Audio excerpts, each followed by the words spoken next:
Bienvenidos a un nuevo vídeo de Bundeslive y hoy tenemos a un invitado muy especial, al señor Guille Glez. La primera vez que me presentan como señor, no sé cómo sentirme.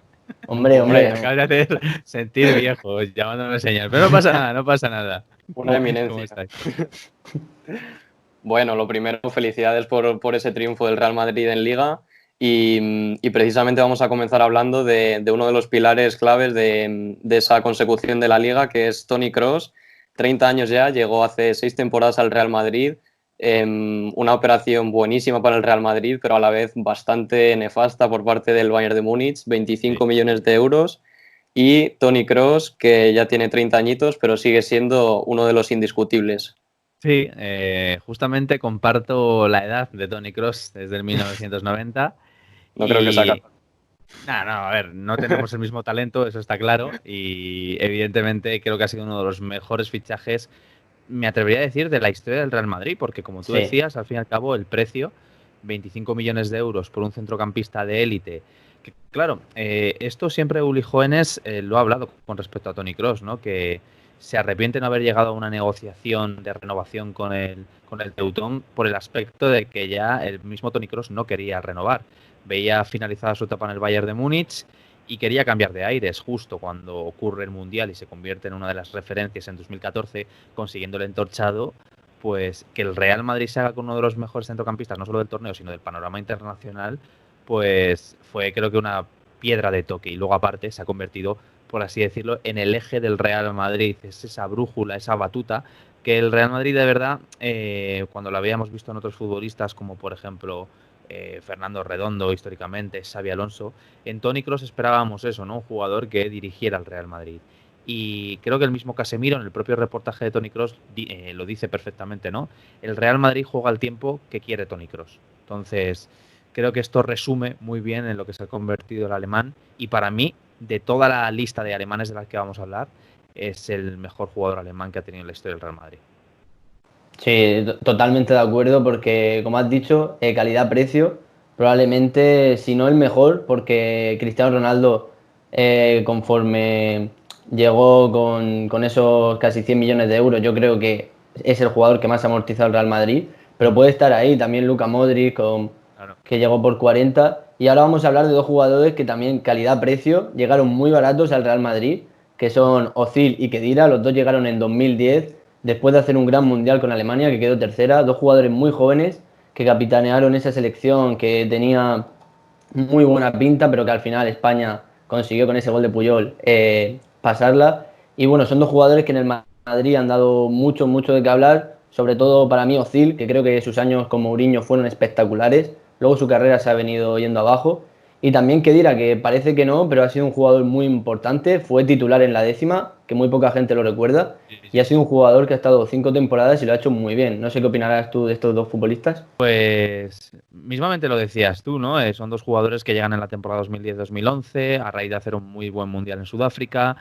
Un Mesut Özil más imaginativo, lo habíamos visto en el Werder Bremen que llamaba mucho la atención y como que lo del mundial fue el mejor escaparate para el alemán a la hora de poder venderse o a la hora de poder ser focalizado por un equipo grande como era en este caso el Real Madrid. Aparte, Mesut Özil es el perfil de futbolista, ese clásico 10 que tanto busca José Mourinho, ¿no? Un jugador que esté por detrás del delantero, por delante de los centrocampistas, que sea imaginativo, que tenga muy buena conducción, visión de juego, y creo que esas cualidades se atribuyen al mejor Özil. No podemos comparar al Özil que estamos viendo ahora, que se está arrastrando por el Arsenal, ni mucho menos. Pero es un jugador con una calidad técnica que en el Mundial de 2010 la demostró y luego en el Real Madrid, las 3 temporadas que estuvo, fue magnífico. Y luego, Sami Khedira, pues bueno, creo que también lo resumió muy bien José Mourinho con una palabra, ¿no? Top Khedira.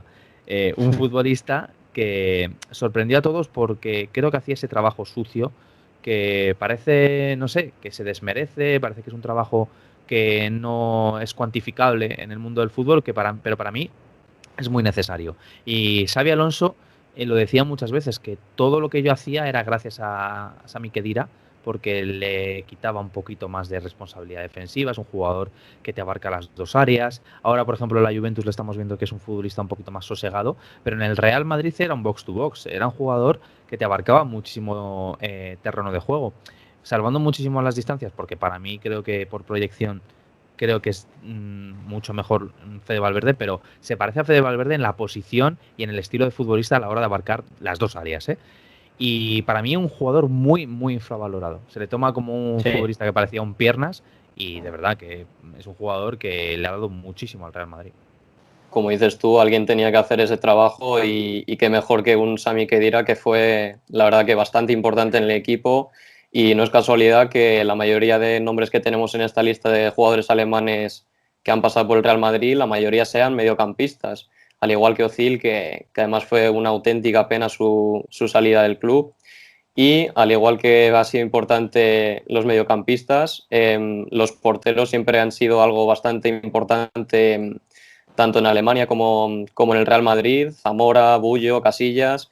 Pero en 1996 fichó Bodo Illner, procedente del Colonia, un futbolista que ganó la séptima Copa de Europa siendo titular, o sea que se dice pronto, y que de hecho se retiró en el club en el año 2001 y que quizás sea uno de los más infravalorados del Real Madrid, pero que también tuvo su papel importante en el club.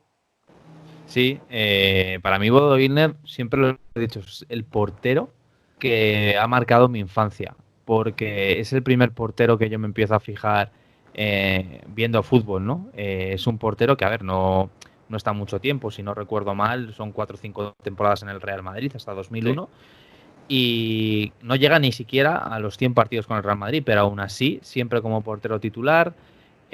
Antes de que estuviera Casillas, yo siempre me acuerdo de Bodo Illner. Además, es un tipo de portero que a entrenadores como Fabio Capello, que le pilló en la temporada de la Liga, le gustaba mucho, ¿no? Un portero alto, sobrio, que no se complicaba nada.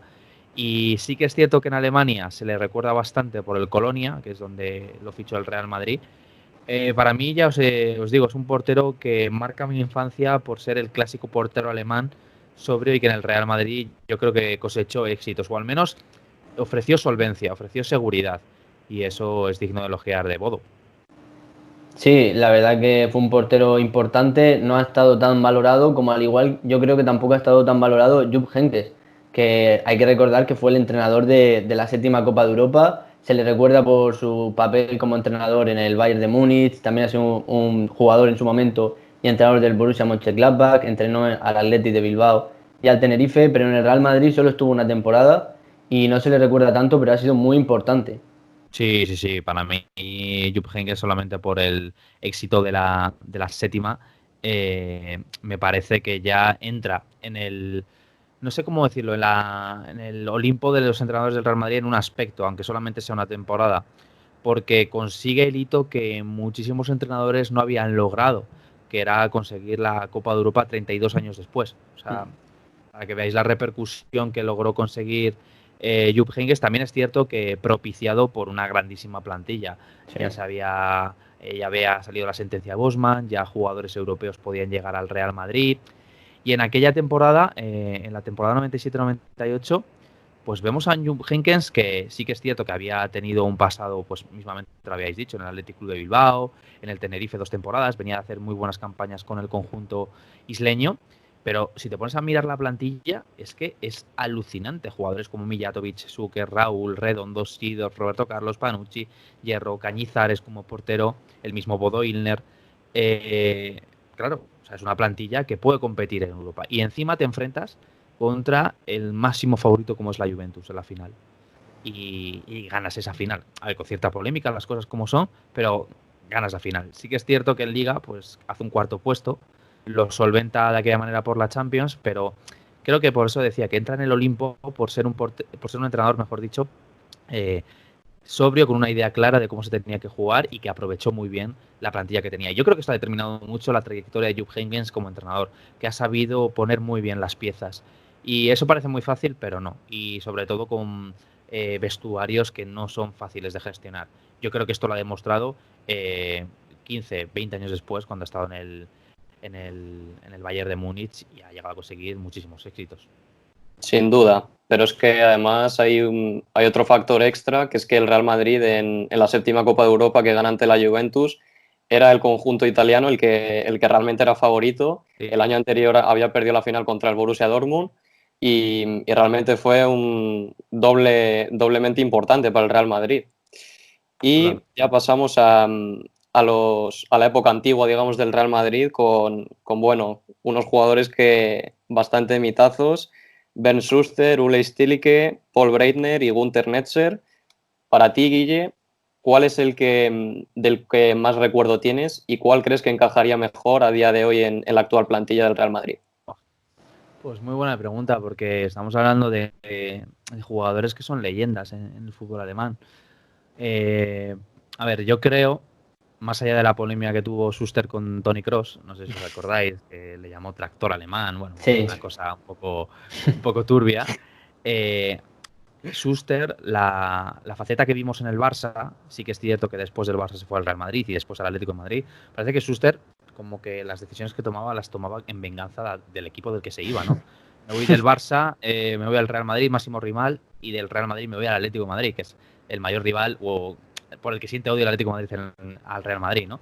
Es un tema muy curioso, pero yo creo que Ben Schuster, por el talento, por la calidad, la zancada, la visión de juego, el desplazamiento en largo. Mucho se habla de la Eurocopa de 1980, que él es uno de los hombres más destacados, por no decirte el que más, y se marca un campeonato tremendo. O sea, a partir de esa etapa que vive en el Colonia, luego ya hace su carrera en España y luego vuelve al Bayer Leverkusen, si no recuerdo mal. Pero la etapa en España ha sido la que más ha marcado su carrera. Y sí que es cierto que ha sido un jugador un tanto irregular, las cosas como son. Un jugador que siempre estaba marcado por la polémica, un futbolista que te daba la sensación de que podías hacer mucho más con él. Y finalmente, pues vimos retazos de lo que podía haber sido él. Pero para mí, por talento, mucho mejor, opinión, que lo que yo he podido ver de Breitner, que ha sido leyenda más del Bayern que del Real Madrid.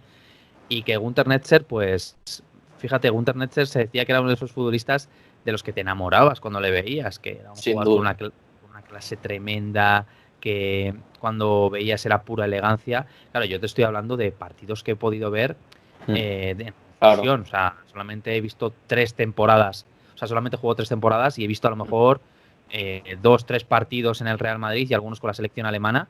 Él estuvo a mediados de los años 70, justo cuando el fútbol alemán es mucho más prolífico, y él venía de ser una de las grandes referencias del Mönchengladbach, que por aquel entonces era uno de los equipos punteros del fútbol alemán. Entonces, pues bueno, ganó 2 ligas, si no recuerdo mal, ahora estoy hablando un poquito de memoria, y fue un jugador que le dio criterio al Real Madrid, un jugador muy imaginativo por delante de los centrocampistas, con gol, aunque sí que es cierto que Beck llamaba más la atención por su capacidad para crear, para construir la jugada y por su elegancia. Era un futbolista que, por lo que he leído y por lo que he visto, fue muy del gusto de la afición madridista. Y Breitner, pues, un jugador más defensivo, un jugador también con muchísima capacidad en la construcción. Y de este te puedo decir menos, te puedo decir más en el Bayern, que sí que es cierto que ha sido mucho más leyenda y mucho más referente, pero en el Real Madrid no me atrevería a hablar tanto de él. Sí que es cierto que él, por ejemplo, las entrevistas que he visto, que se deshacen elogios con el Real Madrid, que su etapa en el Real Madrid fue muy positiva, de hecho todavía mantiene el español, o sea, puede mantener una conversación fluida contigo. Y de hecho, me estoy acordando, yo he llegado a hablar con Breitner y con Netzer en español, y los dos hablan un español perfecto, o sea, es alucinante. Sí, la verdad que sí, y bueno, también estuve hablando con Tomás Roncero, Breitner y bueno, otro jugador como Schuster que envuelto en polémicas constantemente, se negó a ir al Mundial del 78 con Alemania, pero al fin y al cabo todos mitazos. Uli Stielike, por ejemplo, en cuanto a jugadores alemanes, fue el que más temporadas estuvo, al menos hasta el momento Toni Kroos lleva 6 y Stielike, si no recuerdo mal, fueron 8. Y la verdad que todos buenísimos futbolistas en el Real Madrid. Es curioso lo de Uli Stielike, porque Uli Stielike, que también pasó por el Gladbach, se tiró mucho tiempo en el Real Madrid y además en una época en la que en el Real Madrid se está gestando una generación que era la de la quinta del buitre. A él no le pilla del todo porque cuando ya se empiezan a conseguir las ligas consecutivas él se marcha, pero previamente estaba viviendo o conviviendo con los Santillana, con los Juanito, con los Gallego, que también es una generación muy reconocida en el Real Madrid, y mucho se habla de cómo se llevaba de mal con Juanito. O sea, no se podía ni ver. Luego finalmente limaron asperezas, pero era un centrocampista que pues iba mucho a la brega, también muy bueno, con muchísimo talento, pero era un jugador muy currante, ¿no? Un alemán de estos trotones que llama muchísimo la atención y que le dio muchos éxitos y mucho rendimiento al Real Madrid. Pero siempre llama la atención la polémica que tuvo con Juanito, que llegaron a pelearse en un entrenamiento, para que veáis un poco la repercusión, que Uli Stilique tenía muchísima personalidad. Y ya para terminar, una pregunta que te queríamos hacer es ¿qué jugador actual alemán ficharías ahora mismo para el Real Madrid? Joder, esta es jodida, ¿eh? Vale, vale.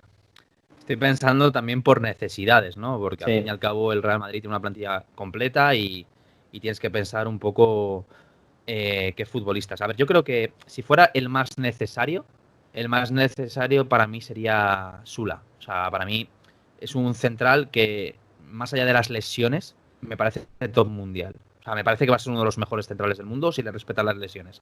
Pero de largo. Es un central alto, físico, con buena salida de balón. Me parece muy completo. Pero si te digo, en plan, cuál es el perfil que le gusta al Real Madrid, el perfil que le gusta al Real Madrid es un Kai Havertz de cabeza. Pero, o sea, por el tipo de futbolista que es, no es ni un interior, no es ni un media punta, no es un medio centro. Yo creo que te funciona absolutamente de todo.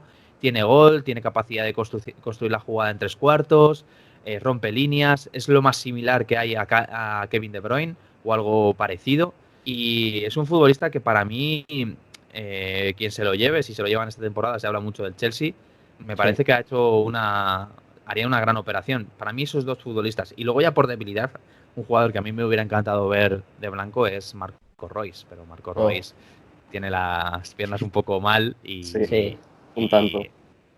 Y nos hemos perdido mucho del futbolista por culpa de las lesiones, pero para mí, si me pones a valorar puro talento y eficiencia del mismo, Marco Reus, por el tiempo que ha estado jugando, me parece uno de los mejores que tiene Alemania actualmente. Pero de los mejores, lo que pasa es que, claro, no puedes fiarte de esa regularidad por culpa de las lesiones.